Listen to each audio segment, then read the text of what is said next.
दोस्तों आज के इस वीडियो में हम देखने वाले हैं एनसीएल सर्टिफिकेट बनाने का कंप्लीट प्रोसेस। तो आप भी अगर ओबीसी कैटेगरी के अंदर आते हैं और एनसीएल कैटेगरी के अंदर आते हैं, बेसिकली एनसीएल कैटेगरी जो है एक प्रकार का ओबीसी के अंदर जो अगर आपका सालाना इनकम, आपके परिवार का सालाना इनकम 8 लाख से कम है तो एनसीएल सर्टिफिकेट के माध्यम से कई जगह के ऊपर लाभ आप पा सकते हैं। जैसे कि सरकारी नौकरी के लिए आप अप्लाई कर रहे हो या स्कूल कॉलेज में देना हो या तमाम सारे जगह के ऊपर इस सर्टिफिकेट का यूज होता है। तो चलिए चलते हैं कंप्यूटर के स्क्रीन के ऊपर और सब कुछ लैब प्रूफ के साथ बात करते हैं। गूगल के ब्राउजर में आ जाना है और इनके सर्च बार में आपको टाइप कर लेना है आरटीपीएस। इसे टाइप करके इंटर जैसे करते हैं, आरटीपीएस का जो ऑफिशियल वेबसाइट है वो खुल के आ चुका है। serviceonline.bihar.gov.in ये ऑप्शन देखने को मिल रहा है। चलिए इस पोर्टल को आप ओपन कर लेना है। जैसे ओपन करेंगे कुछ इस तरीके का आपको इंटरफेस देखने को मिलेगा। तो उसके लिए आपको यहाँ लेफ्ट साइड में आ जाना है और आपको एक ऑप्शन देखने को मिलेगा, लोक सेवाओं का अधिकार की सेवाएं। उसी के नीचे में आपको एक प्लस साइन देखने को मिलेगा, सामान्य प्रशासन विभाग। तो चलिए इस पर हम क्लिक कर देना है और जैसे यहाँ पे क्लिक करेंगे यहीं से आप आवास बना सकते हैं, जाति बना सकते हैं और आय बना सकते हैं। लेकिन हमको जो सर्टिफिकेट बनाना है वो आपको यहाँ पे देखने को मिल रहा होगा, नॉन क्रीमी लेयर, जो कि बिहार सरकार के द्वारा बना सकते हैं। और यहाँ पे नॉन क्रीमी लेयर आप केंद्र सरकार से बनाना है। तो यहाँ पे केंद्र सरकार वाले ऑप्शन पे हमको क्लिक कर देना है और यहाँ आपसे पूछा जा रहा है आप कौन स्तर से बनाना चाहते हैं। अंचल, अनुमंडल तो पता ही होगा और जिला तो आपको पता ही होगा। अंचल मतलब प्रखंड स्तर पर बनाना चाहते हैं तो इस पे हम क्लिक कर देंगे और जैसे यहाँ पे क्लिक करेंगे आपका एप्लीकेशन खुल के आ जाएगा। आपको यहाँ पे एप्लीकेशन को आपको फिल करना है। तो सबसे पूछा जाएगा कि आपका जो सर्टिफिकेट का जो फॉर्मेट है वो कौन सा भाषा में रखना चाहते हैं, हिंदी रखना चाहते हैं या इंग्लिश होता है। इस ऑप्शन को आपको फिल करना ही है, तभी आप आगे बढ़ सकते हैं। और जिस पे नहीं लगा होगा आप वहाँ पे फिल भी नहीं करेंगे तो चलेगा। जैसे कि आप यहाँ पे देख सकते हैं, तो नेम ऑफ एप्लीकेंट मतलब किसका फॉर्म भरना है उनका नाम यहाँ पे आपको एंटर कर देना है। उसके बाद यहाँ पे अभिवादन कि आप श्री लगाते हैं, मती लगाते हैं या मिस लगाते हैं, आप अपने अकॉर्डिंग यहाँ पे सेलेक्ट कर लेना है। और आवेदक का नाम, आवेदक जिसके लिए बनवाना चाहते हैं या जो फॉर्म भर रहे हैं वो अपना नाम यहाँ पे एंटर कर देना है और उनका डेट ऑफ बर्थ यहाँ पे एंटर कर लेना है। डेट ऑफ बर्थ एंटर करने का सबसे पहला तरीका ये है कि आप सबसे पहले आप ईयर सेलेक्ट कीजिए कि आप कौन सा साल में आप जन्म हुआ था। उसके बाद आपको यहाँ पे मंथ सेलेक्ट कर लेना है और उसके बाद आपको डेट सेलेक्ट कर लेना है। आसानी से आप यहाँ पे डेट ऑफ बर्थ यहाँ पे फिल कर लेंगे। उसके बाद आधार संख्या, अगर आप आधार संख्या भरना चाहते हैं तो यहाँ पे भर सकते हैं, अगर नहीं भरना चाहते हैं तो इसे छोड़ भी सकते हैं। अगर आधार संख्या यहाँ पे फिल करते हैं तो आपको ओटीपी वेरीफाई करना पड़ेगा, तो ये प्रोसेस थोड़ा आगे बढ़ जाएगा। तो फिलहाल इसे आप स्किप ही छोड़ देना है। उसके बाद अस्थायी पता यानी परमानेंट एड्रेस पे हम आ जाते हैं। अस्थायी या परमानेंट एड्रेस में आपको यहाँ पे राज्य सेलेक्ट कर लेना है।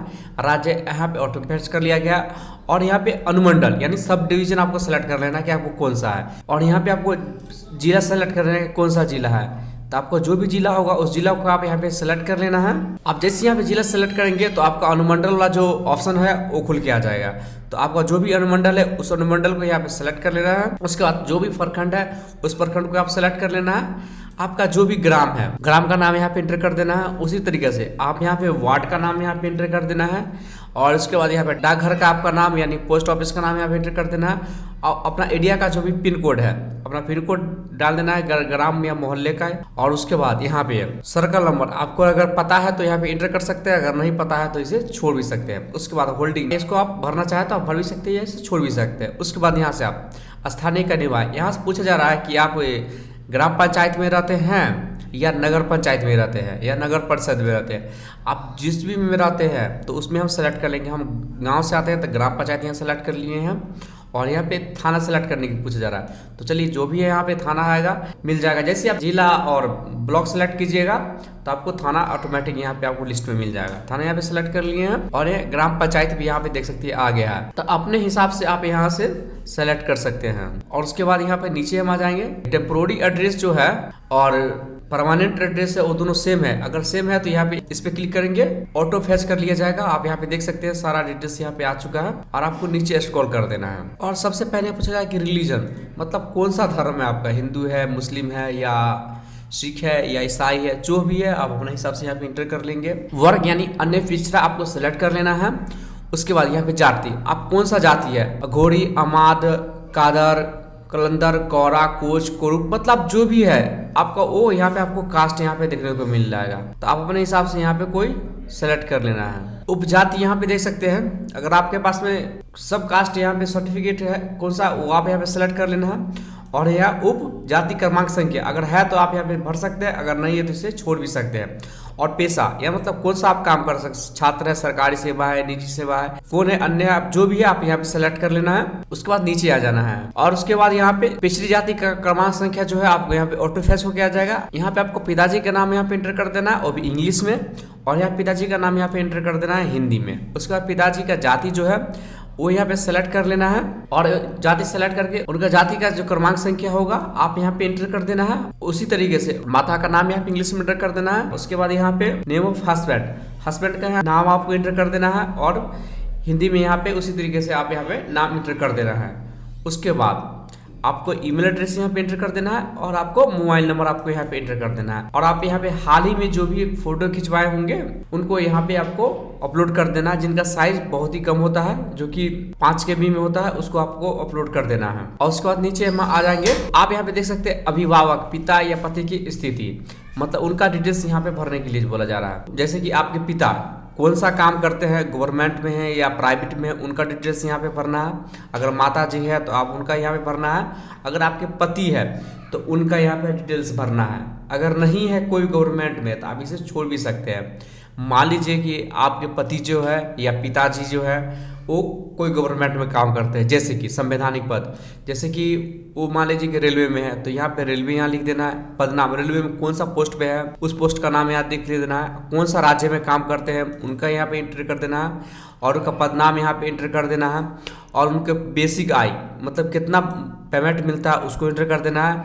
नियुक्ति की मतलब कब वो ज्वाइन किए थे उनको डेट यहाँ सेलेक्ट कर देना है। और उम्र, जिस उम्र में सरकारी नौकरी में लगे थे उसको डिटेल्स यहाँ पे फिल कर देना है। उसी प्रकार से यहाँ पे माता जी का एड्रेस फिल कर देना है। उसी प्रकार से यहाँ पे फिर पति का यहाँ पे एड्रेस आपको फिल कर देना है। चलिए आप नीचे आ जाते हैं, संगठन का नाम। अगर आपके संगठन का नाम अगर अंतर्राष्ट्रीय सेवा में नियोजित जैसे नियुक्ति UN, मतलब इसमें अगर कोई ये पर्सन अगर सम्मिलित हुए होंगे तो सारा डिटेल्स वगैरह यहाँ पे आप दे सकते हैं। अगर नहीं है तो आप सीधे स्क्रॉल कर देंगे, ज़्यादा केस में ये सब फिल नहीं करना पड़ता है, आपको सीधे नीचे स्क्रॉल कर लेना है। और नीचे स्क्रॉल करके आपको सबसे पहले यहाँ पे देख सकते हैं जितना आय आ रहा है उसको आप यहाँ एंटर कर देना है। पेंशन से आय आ रहा है उसको आप एंटर कर सकते हैं। व्यवसाय से जो आय आ रहा है उससे आप एंटर कर सकते हैं, यानी बिजनेस से। और कृषि खेती बाड़ी से जो आपको आय आता है उसको आप यहाँ पे एंटर कर देना है। और यहाँ पे पूछा जा रहा है कि आप यहाँ पे ITR फाइल करते हैं तो आप यहाँ पे यस कर सकते हैं, अगर नहीं करते हैं तो इसे नो कर सकते हैं हम। और उसी प्रकार से नहीं सेलेक्ट ही कर लेना है। आप कुछ डॉक्यूमेंट आपको यहाँ पे अटैचमेंट करना पड़ेगा, जैसे कि आपको निवास प्रमाण पत्र होना चाहिए, उसके बाद जाति प्रमाण पत्र होना चाहिए और आय प्रमाण पत्र होना चाहिए। और ये स्वयं शपथ पत्र जो होता है RTPS के वेबसाइट पे आपको मिल जाएगा, आप वहां से प्रिंट करके उसे बेसिक फॉर्म होता है फिल करके आप इसे अटैच कर सकते हैं। तो सारी डिटेल्स यहाँ पे अटैचमेंट हम कर देते हैं। और यहाँ स्वघोषणा पत्र आ गया, यहाँ सेल्फ डिक्लेरेशन है, चलिए इसे एग्री कर लेना है। और यहाँ पे एरिया देख सकते हैं और यहाँ पे वर्ड वेरिफिकेशन है, मतलब कैप्चा जिस प्रकार से दिया गया है कैप्चा को उसी प्रकार से आप यहाँ पे सबमिट कर देना है। और यहाँ पे नीचे सबमिट पे हमको क्लिक करना है। और यहाँ पे जैसे ईमेल एड्रेस और मोबाइल नंबर आप इंटर करेंगे तो आपको यहाँ पे वेरीफाई करने के लिए बोला जाएगा। तो चलिए एक OTP आ गया है मेरे मोबाइल नंबर पे, उस OTP को यहाँ पे एंटर करेंगे। OTP एंटर कर दिए और वेरीडेट पे हम क्लिक कर लेते हैं। तो यहाँ पे देख सकते हैं मेरा OTP यहाँ पे वेरीफाई हो गया। ओके पे हम क्लिक कर देते हैं। तो सारा डिटेल यहाँ पे फिल कर दिए हैं, OTP और यहाँ पे कैप्चा यहाँ पे फिल कर दिए। अब हम सबमिट पे हम क्लिक करते हैं।